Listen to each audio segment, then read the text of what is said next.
Okay, we're here at Robbie Griffiths' stables and we're looking at Igniter. And just going to get Robbie to go over and stand next to him just so you can get an idea of how tall the horse is.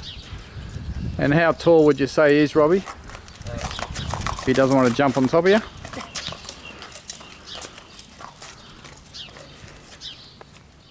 He's 16, nearly 16, 2.5, nearly 16.3, Darren. 16.3. He's quite tall now. His eyes well and truly disappear in the background here. A little bit out of routine because he's been out earlier today and he's already had his he's got his dinner in, so he doesn't want to be leaving his tucker. Doesn't want to be talking to us. No, Gee, he's a good cut of a horse now, isn't he? Oh, he's beautiful, and he's thickened up as well.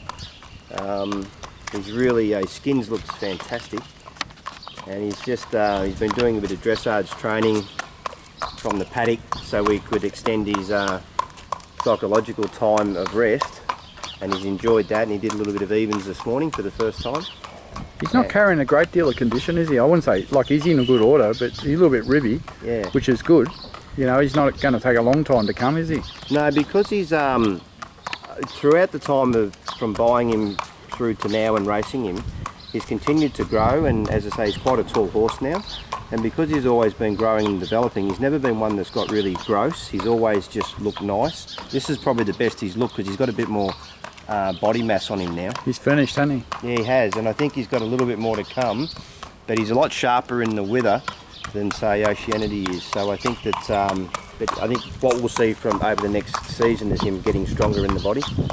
All right, so he's going to do a bit of even, so that tells me he's probably going to be looking at a trial, what, late Feb? Yeah, late Feb, Darren. I think it's the ideal time, and we thought that last preparation we started to stretch him in distance, so we're not sure which way his mind's going to go. Is he going to relax and become a staying type of horse where we've got him in the right time frame to go to Adelaide and look at a South Australian Derby where one of his relations has already been placed in it?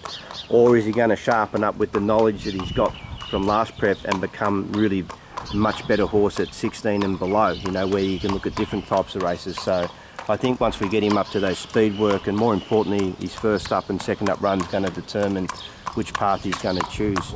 I guess just to elaborate a little bit on that, it's going to come down to his temperament on race day, isn't it? Because, you know, to be able to run over 2500, he's going to have to want to settle, drop his head, arch his neck, and then go when he's asked to go. It's no use having him reefing and tearing and pulling, or he's just going to go nowhere, is he? Exactly, and at the moment we're not sure sort of how he's absorbing his racing knowledge, and sometimes the more they learn, the sharper they get, and they become better at a lesser distance. Yep. And or they go the other way, which you're referring to, is where they just learn to chill out, relax. In his training, he's quite a horse that enjoys it and does relax really well. You know, on race day, because he's had blinkers on before, when he races, he got a little bit, admittedly he was pushed out of the barriers at Moonee Valley, he went too fast. So we'll get a good handle on that once he starts racing though. Yeah, so I think the important point here is what you're really saying is we haven't pigeonholed him as a definitely Derby horse, staying horse. We want to take a wait and see attitude, and that'll come down to how he performs and how his temperament is, whether we may stick at the mile or whether we do get him out in ground. He'll tell us. 100%. One thing we do know about him, there's a lot of quality to him. He's got some of his sectional times can be really good, both on the training track on race day, and some of his runs have been outstanding, but he hasn't been able to package it all together. Because he's a big strider, he's found it easy to get in trouble, and when he lost his position in the Sandown Guineas, it cost him running a top 5 position in the Group 2 race there. So we've ended up sort of being a front running style of horse to keep that big stride happening. Whereas that might not necessarily suit him in each run.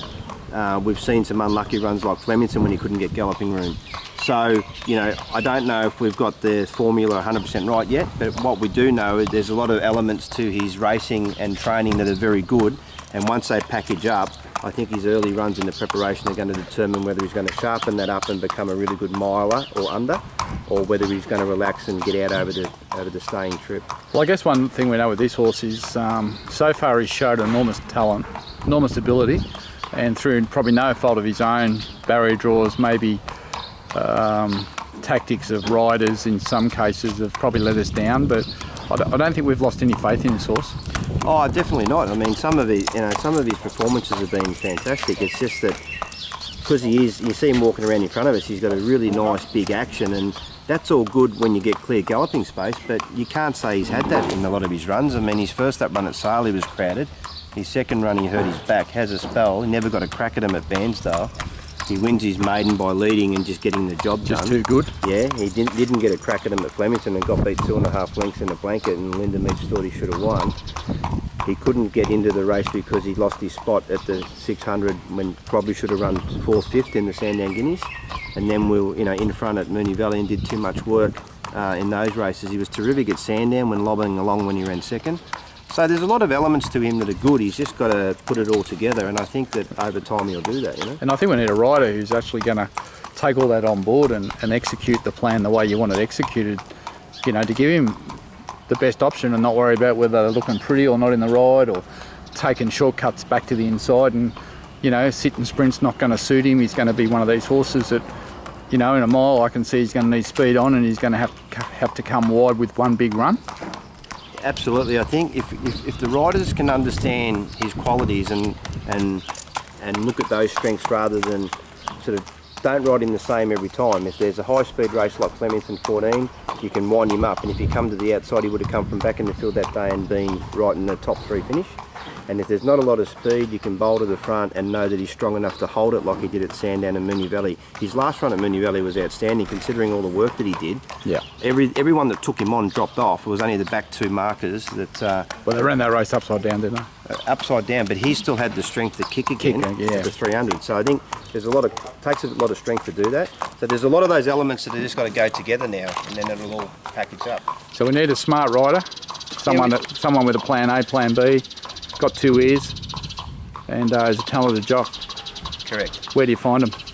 Then retired, they start training. Give yourself a rap, mate.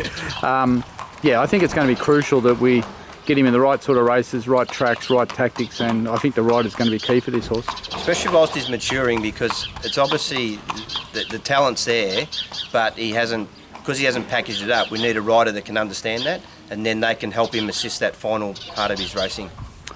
Where do you think he can get to in the autumn?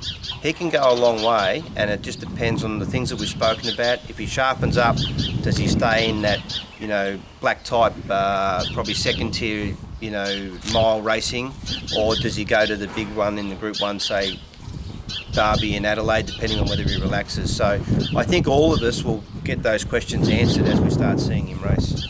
Bit to look forward to there, Robbie. There is definitely, Darren. And a lot of challenges along the way. Absolutely. All the best. Thanks for your time. No worries.